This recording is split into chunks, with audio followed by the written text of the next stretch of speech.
শীতে বাজারে প্রচুর ফ্রেশ ফ্রেশ সবজি পাওয়া যায়।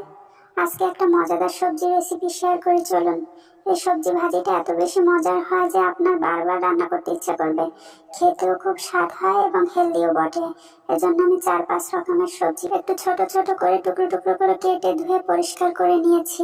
এবার একটা পাত্রে নিয়ে পরিমাণ মতো পানি এবং লবণ দিয়ে ভালোভাবে সবজিগুলো সেদ্ধ করে নেব। সবজিগুলো আমি পুরোপুরি ভাবেই সেদ্ধ করে নেব। একটা ঢাকনা দিয়ে সবজিটা খুব সুন্দর করে সেদ্ধ করে নেব। আমার সবজিটা ভালোভাবে সেদ্ধ করা হয়ে গেছে, সবকিছু ভালোভাবে সেদ্ধ হয়ে গেছে। চলুন এবার বাকি প্রসেসিং এ চলে যাই। এর জন্য প্রথমে কড়াইয়ে সরষের তেল গরম করে নিয়েছি। দিয়ে দিচ্ছি 1/2 চামচ পাঁচফোড়ন, একটা শুকনো মরিচ।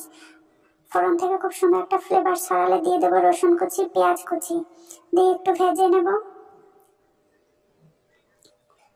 ভাজা হয়ে গেছে, দিয়ে দেবো কাঁচামরিচ ফালি ঝালের জন্য। এই রান্নায় আর কোনো মশলা আমি ব্যবহার করব না। এই মশলাটা একটু ভেজে নেব। ভাজা হয়ে গেছে, এবার দিয়ে দেবো সেদ্ধ করে রাখা সবজিগুলো। আমি সব সবজিগুলো দিয়ে নিয়েছি। এবার এই মশলাটার সাথে খুব সুন্দর করে সবজিটা ভাজতে থাকবো। দিয়ে দেবো আর একটু লবণ এবং 1 চিমটি পরিমাণ চিনি, যাতে স্বাদের খুব সুন্দর একটা ব্যালেন্স হয়।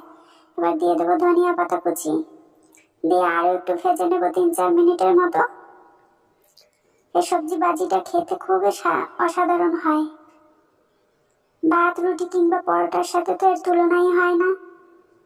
দেখতেও খুব কালারফুল। বাচ্চারা তো এরকমের কালারফুল সবজি পেলে খুব সুন্দর করে খেয়ে নেবে এবং খুবই হেলদি একটা রান্না।